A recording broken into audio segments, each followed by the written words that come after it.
Hello everyone. भारतीय शास्त्रीय संगीत में हिंदुस्तानी संगीत पद्धति के 40 सिद्धांतों के बारे में हम जानकारी अपने पिछले वीडियो से भी ले रहे हैं और इसके आगे में इसके जो महत्वपूर्ण सिद्धांत हैं 40 सिद्धांत, उसके आगे की चर्चा मैं आज आपसे कर रही हूँ। आगे की विस्तृत जानकारी आपको दे रही हूँ।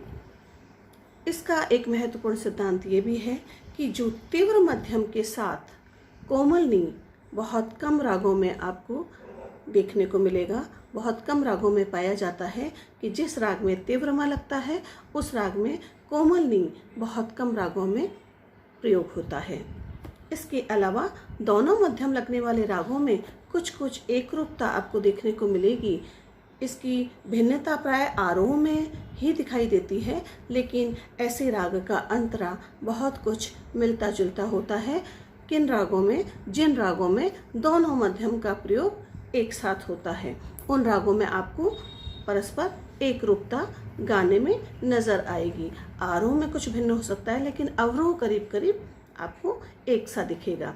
इसके अलावा रात्रि के प्रथम प्रहर में जो दोनों मध्यम वाले राग हैं वो राग गाए बजाए जाते हैं। उनका एक साधारण सा नियम है कि शुद्ध मध्यम तो आरोह अवरोह दोनों में लगता है, किंतु तीव्र मध्यम तीव्र म केवल आरोह में ही दिखाई देता है तथा शुद्ध मध्यम की अपेक्षा थाट का उपयोग दोनों मध्यम वाले रागों में कम पाया जाता है। यह भी एक इसका महत्वपूर्ण नियम है इन सिद्धांतों में। इसके अतिरिक्त रात्रि के जो प्रथम प्रहर वाले राग हैं उनमें भी एक नियम यह दिखाई देता है। जो रात्रि के प्रथम प्रहर, रात्रि का प्रथम प्रहर, उसमें गाए जाने वाले जो राग हैं उनमें भी एक नियम यह दिखाई देता है कि उनके आरोह में निषाद यानी नी वक्र और अवरोह में गांधार अर्थात ग वक्र लगाया जाता है। ऐसे रागों के अवरोह में प्राय निषाद यानी नी दुर्बल दिखाई देता है, अर्थात उसका प्रयोग कम किया जाता है। हिंदुस्तानी संगीत पद्धति में ताल की अपेक्षा राग को अधिक महत्व दिया जाता है। इसके विरुद्ध कर्नाटक संगीत पद्धति में राग की अपेक्षा ताल को अधिक महत्व दिया जाता है। तो जो उत्तर हिंदुस्तानी संगीत पद्धति सीखते हैं विद्यार्थी, वो देखेंगे कि ताल की अपेक्षा राग को अधिक महत्व दिया जाता है, जबकि कर्नाटक संगीत पद्धति में राग की अपेक्षा ताल को अधिक महत्व दिया जाता है। इसके अतिरिक्त पूर्व रागों की विशेषता आरोह में और उत्तर रागों का चमत्कार अवरोह में दिखाई देता है। प्राय प्रत्येक थाट से पूर्व राग तथा उत्तर राग उत्पन्न हो सकते हैं और गंभीर प्रकृति के जो राग हैं उनसे षड्ज मध्यम या पंचम का विशेष महत्व होता है।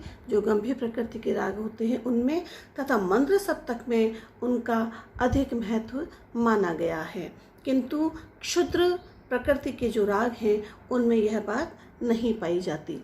संधि प्रकाश रागों के द्वारा करुण व शांतरस, रेगध तीव्र वाले राग हैं, उनसे श्रृंगार व हास्य रस और कोमल गनि वाले राग, उनमें वीर रौद्र व भयानक रसों का परिपोषण होता है।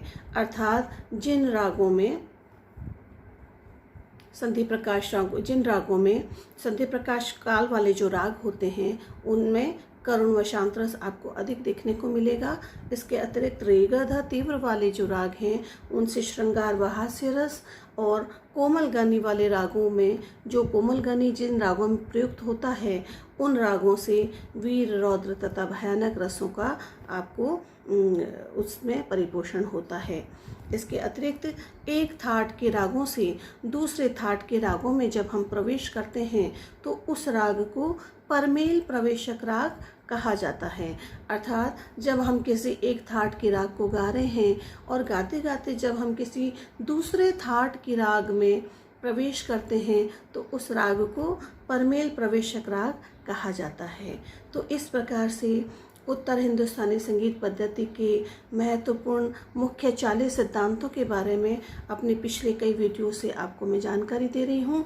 आज हमने इस वीडियो से भी 10 प्रमुख सिद्धांतों के बारे में जानकारी ली है और इसके आगे अपने नेक्स्ट वीडियो में मैं 10 सिद्धांतों की जानकारी आपको दूंगी। तब तक आप इसको ध्यान से सुने, इसे नोट डाउन करें और अपने एग्ज़ामिनेशन के लिए इसको याद करें। Thank you.